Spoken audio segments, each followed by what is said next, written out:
Bismillahirrahmanirrahim. Assalamualaikum warahmatullahi wabarakatuh.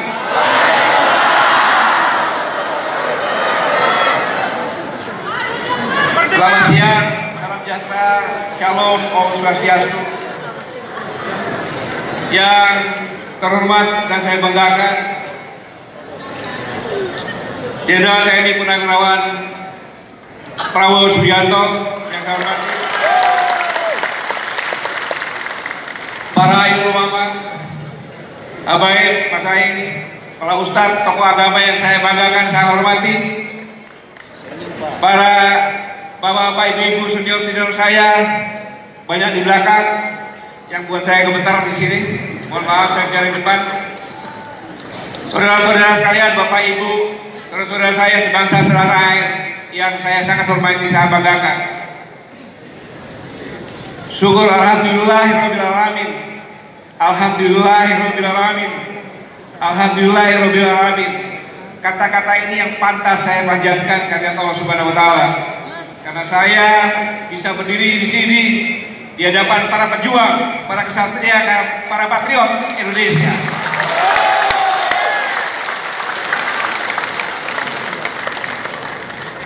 Shalawat dan salam kita panjatkan kepada Nabi besar, Nabi sepanjang zaman, Muhammad SAW, yang syafaatnya akan kita nantikan di akhir zaman nanti.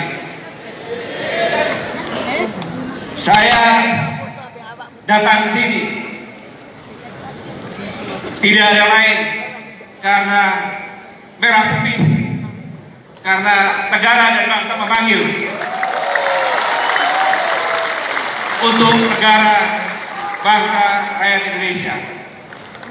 Atas telepon dari beliau Pak Prabowo meminta saya hadir untuk bicara masalah kebangsaan di sini. Waktunya hanya singkat. Saya diberi batas waktu dan habis itu saya juga harus kabur kembali lagi kan jam malam ada kegiatan lagi. Nanti aku dicari anak-anak. 3 poin saja. Saya nanti saya yaitu masalah kebangsaan, internasional, nasional, dan moral. Masalah internasional yang harus kita waspadai betul-betul adalah masalah global citizen atau penduduk global. Mereka tidak bicarakan masalah bangsa karena kebangsaan menghambat globalisasi. Sedikit saja perbedaan antara kita dengan Amerika. Kalau Amerika negaranya terbentuk dulu baru bangsanya dibentuk. Tapi kalau Indonesia bangsa dulu ada baru negara terbentuk. Dan ini bisa hilang dengan globalisasi tadi. Karena siapapun bisa masuk ke negara lain, bisa menjadi penduduk lain, penduduk negara lain, yang penting punya uang dan punya izin. Contoh singkat, daerah Jawa Timur, Kepanjen-lah, dibuat superblok di sana, dibuat mall, perumahan elit. Setelah itu bupatinya menaikkan NJOP sehingga pajak naik. Kira-kira petani sanggup nggak? Pergi dia minggir. Penduduk dari negara lain tak kemana datang situ. Contoh sekarang, orang Betawi, di mana yang ada di Menteng, hanya berapa meter aja yang ada, minggir. Contoh gampang saja, Anda ke Singapura, penduduk asli Singapura di mana tempatnya? Ada. Kalau kita tidak waspada, maka zaman penjajahan kita pembantu, kemerdekaan jadi pembantu. Sekarang pun keturunannya pembantu dan nanti pun akan jadi pembantu. Inilah yang benar-benar harus diwaspadai, khususnya oleh pemerintahan kita semuanya. Jangan sampai kita punya tanah air, kita punya bangsa. Negara Indonesia nggak bakal hilang, bangsa Indonesia yang bisa hilang. Itu satu. Saya tidak terlalu panjang-panjang, pasti Bapak Ibu sudah paham. Yang kedua, tentang kondisi nasional. Ada satu hal yang kritis, bahwa kekuatan inti bangsa Indonesia itu adalah bersatunya TNI dan rakyat. Kalau TNI-nya kuat, rakyatnya kuat, negara manapun tidak akan bisa. Sudah terbukti. Di kota ini sudah terbukti. Pada saat TNI masih bayi, berumur berapa bulan, tiba-tiba sekutu akan menyerang dan mendarat di sini. Karena rakyatnya, TNI-nya bersatu, maka senjata termodern kalah dengan bambu runcing di tempat ini. Saat ini yang kritis adalah mulai dari segi anggaran. Saya tidak menyalahkan siapapun juga, tapi ini saya perlu informasikan, kayak saya mantan Panglima TNI, agar rakyat bersatu jangan terpecah-pecah.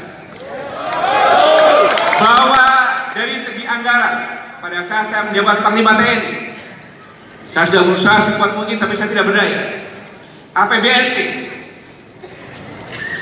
TNI, yaitu Departemen Pertahanan, Mabes TNI, Angkatan Darat, Angkatan Laut, Angkatan Udara, jumlah personilnya lebih dari 455.000, mempunyai ratusan pesawat terbang tempur, mempunyai ratusan kapal perang, ribuan tank dan senjata berat.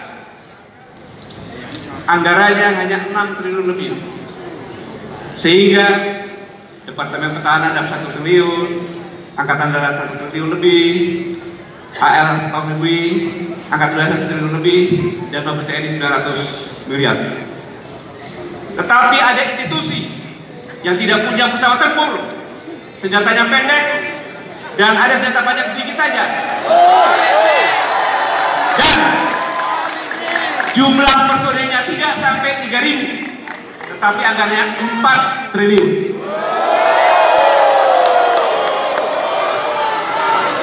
Dan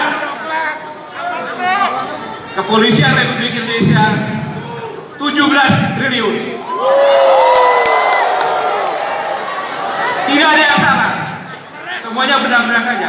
Tetapi ini adalah dari segi anggaran mengecilkan Tentara Nasional Indonesia.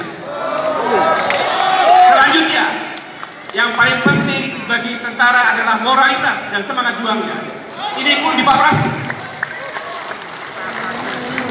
Begitu saya turun, maka semua yang terbaik disambut. Kepala Badan Intelijen Strategis Majen TNI Ilyas, dialah yang menyelesaikan Poso. Silakan diskusi dengan siapapun, siapa yang menyelesaikan Poso.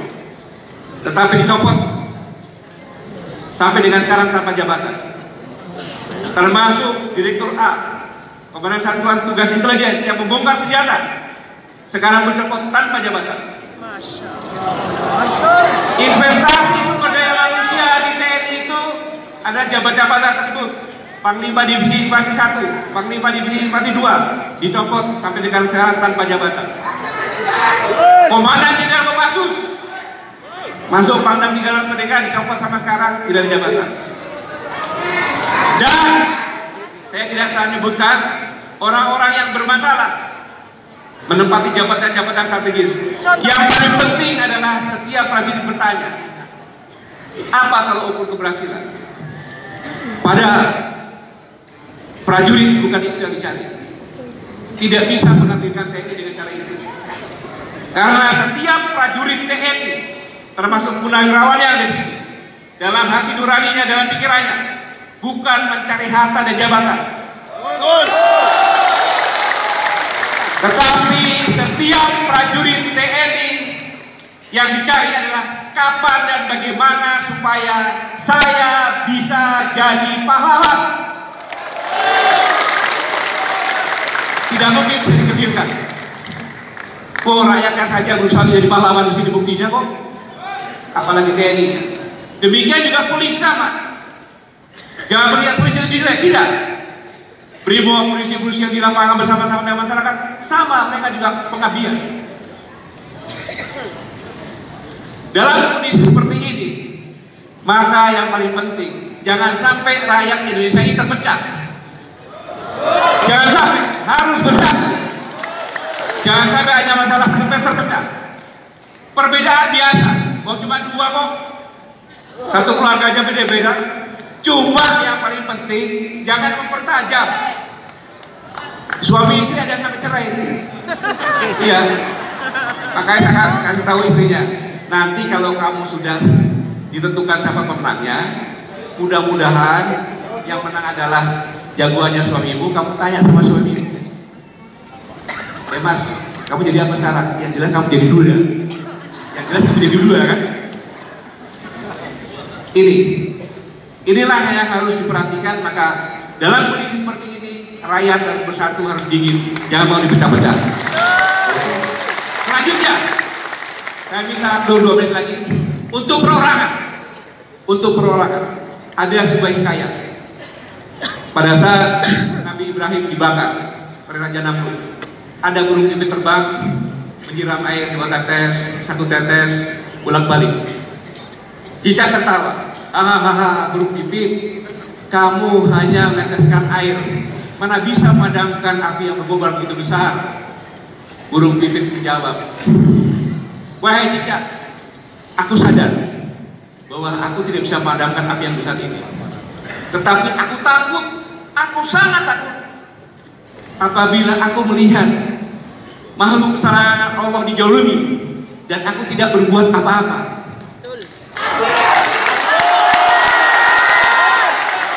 Allah tidak melihat apa yang aku hasilkan, tapi Allah melihat apa yang aku lakukan. Jadi saya ingatkan, satu suara milik siapapun juga, pertanggungjawaban kepada Allah Subhanahu wa Ta'ala. Jangan disia-siakan. Allah tidak melihat, walaupun satu suara tidak merubah takdir, tetapi Allah melihat apa niat Anda semuanya untuk memilih.